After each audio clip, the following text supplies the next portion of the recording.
course, thank you for staying tuned to Daybreak Live. And now to Trend Watch to see what's trending across the nation, Nigeria. But that was a wonderful conversation. Perhaps I was going to ask you if you also like to go for pilgrimage come maybe next year, sponsored by the federal government. Would you say no to that? It's a conversation that I would love to discuss later, not now because of time. All right, so yeah, trending now is the story that several killed as terrorists launch fresh attack on Team community in Taraba. Okay. Why this is of interest is because just today we're expecting a trip of about 200 people from the United States at the same time, according to a particular information that was linked to Congressman Riley Moore, that 200 persons, 200 troops, or perhaps militants are going to be sent to Nigeria to help Nigeria face these insurgents in the country. So it seems the troops are coming to train the troops in Nigeria,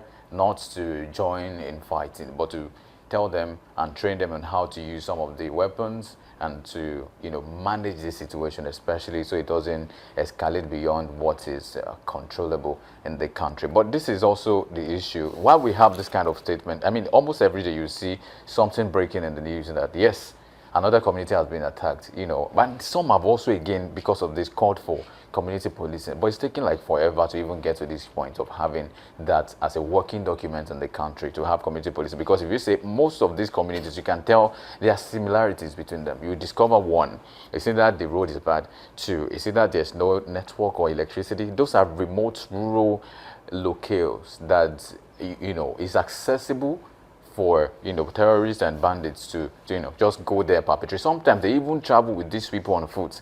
They use bikes, and nobody seems to check them on their way going. So sometimes they cross borders that are not even borders. So because you want to say they enter into the forest, and sometimes the government says we really do not know where they are. We can't find them. And you ask questions. If this happened, we remember the situation in Woro community. Remember that one in another place in Katsina State, Faskari, and a lot of others that we are seeing. But it seems like this current administration does not have the capacity to deal with them. I'm not just saying that as an affront to this administration. I'm saying that the Nigerian state has not shown that there's a political will to really get to the end of this issue. So some have questioned, even if the troops come to train our troops, what is the end of that? What is the likely projection of that to say, will that still nip the issue of insurgency in the country, Nigeria?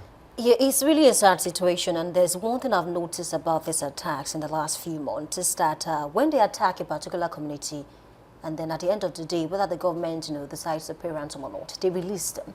And then just maybe a few weeks or a month later, they go back to that same area and attack again. So it's like a pattern. I'm not sure. I don't know whether they are watching these patterns to say, why is it that these people always go back to attack again?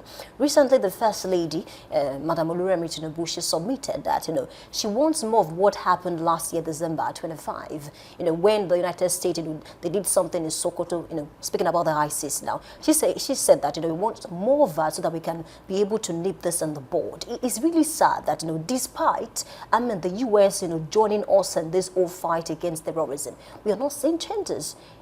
I don't want to sound pessimistic now, but then it's obvious. Apparently, we are seeing more attacks. And some persons are arguing to say that, we are seeing more attacks because the Nigerian government decided to involve the United States. It doesn't really make sense to a lot of persons. We cannot do it alone, obviously. Let me cite an example with the Kwara attack the last time. The PRO was on national TV. And then when she was asked that question, that why is it that it took almost 24 hours when the attack happened before the security agencies were able to respond? Almost 24 hours. They were done. As a matter of fact, they can even have a celebration even after they were done. Almost 24 hours before the security operatives responded. And then in her defense, she said, these people are overstretched. Most of them are not even capable of handling matters like that. So what are we talking about? Don't forget, Nigeria at the time, helped some neighboring countries to fight insecurity. Have we gone down so low when it comes to our military might? It's really sad, because if we could do that at that time, what is stopping us from nipping this in the bud without even involving the United States? At the end of the day, we spoke about loopholes, talk about repentant bandits being recruited back into the army. What do you expect? These are the issues. So we can trace the reason why this thing is not working. Despite last year, the president, said, okay, this number of persons should be recruited into the army, forest guards, resources, things like that. But we are not seeing the effect of it. It's a problem. Even when you invest in a business, you should be able to trace your profit. So now a lot of money is being spent on a daily basis, yet insecurity is rising so hard. It's a problem. And at the end of the day, allow me to be optimistic about this, that maybe in recent times we'll enjoy or we'll see what it is that is going on, and we'll be able to curb this in a way to ensure that people are safe in their own country. Really. Let's just take a few comments before we call it quit on this particular topic. Victor OME says, anyone thinking of voting APC in 2027? I can't read that. Madam George says, which way Nigeria? And of course, Kingslot says, this will only stop when everybody fights back. How do you mean? It's really crazy because you can't expect people to fight. I mean, how many persons can undo a gun, really? And then Credri is saying, see how human beings have been reduced to zero.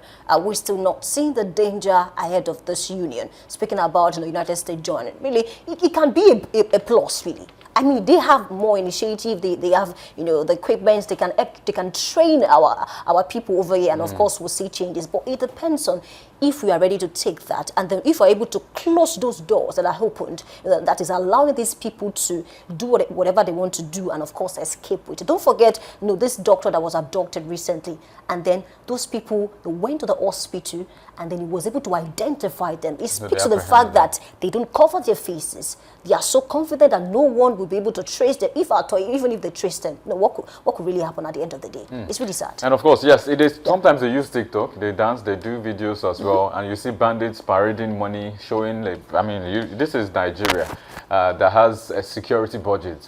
We have security architecture, we have all of that, we have president, leaders, and all of this is still happening. It's a very, very sorry case. But of course, my name is Anolu Akpoido, and this is a good time to say thank you very much for watching. And of course, tomorrow again, we'll come again and do justice to every of the stories we have. Bye for now. All right, my name is Oluwayemi Adelako. Thank you for being a part of the program. Do not forget that this country belongs to every single one of us. Let's make it great. Bye for now.